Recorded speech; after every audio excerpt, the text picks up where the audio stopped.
Hi children's, ఇవాళ మనం చెప్పుకోబోయే కథ ఏమిటో తెలుసా? దట్టమైన అడవిలో దొంగతనానికి అంతు వెతికే కథ. అనగనగా ఒక దట్టమైన అడవి. ఆ అడవిలో చాలా జంతువులు సంతోషంగా నివసించాయి.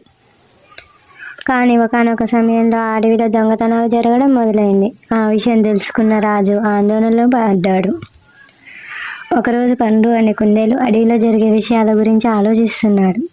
ఆ సమయంలో చింటూ మరియు ఏనుగు కలిసి అతనితో మాట్లాడారు.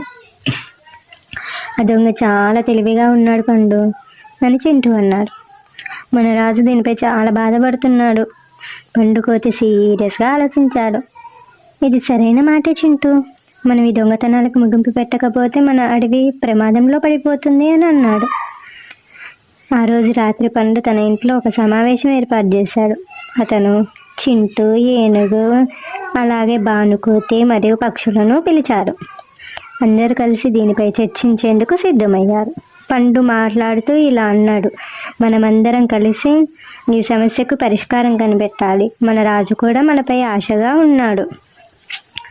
చింటూ ఒక ఉచిత సలహా ఇచ్చాడు.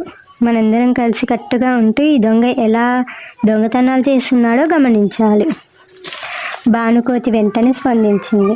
ఒక ఉచ్చు వేసి దొంగని ఆకర్షిద్దాం, అతన్ని ఖచ్చితంగా పట్టుకోగలిగే ప్రణాళిక రూపొందిద్దాం. అందరూ అతని ఆలోచనలను అంగీకరించాడు. ఆ రాత్రి పండు తేనెను సేకరించి ఒక పాత్రలో ఉంచాడు. ఆ పాత్రను ఒక ప్రాంతంలో పెట్టాడు. చింటూ పక్షులకు రహస్యంగా ఆ ప్రాంతాన్ని గమనించమని చెప్పాడు. బానుకోతి ఆ ప్రాంతానికి దగ్గరగా ఉంటూ దొంగ ఎక్కడి నుండి వస్తున్నాడో చూడడానికి సిద్ధమయ్యాడు. రాత్రి సమయంలో దొంగ ఆ ప్రదేశానికి వచ్చాడు. రాత్రి సమయంలో దొంగ ఆ ప్రదేశానికి వచ్చాడు. ఇదిగో దొంగ వస్తున్నాడు అని పండు అలర్ట్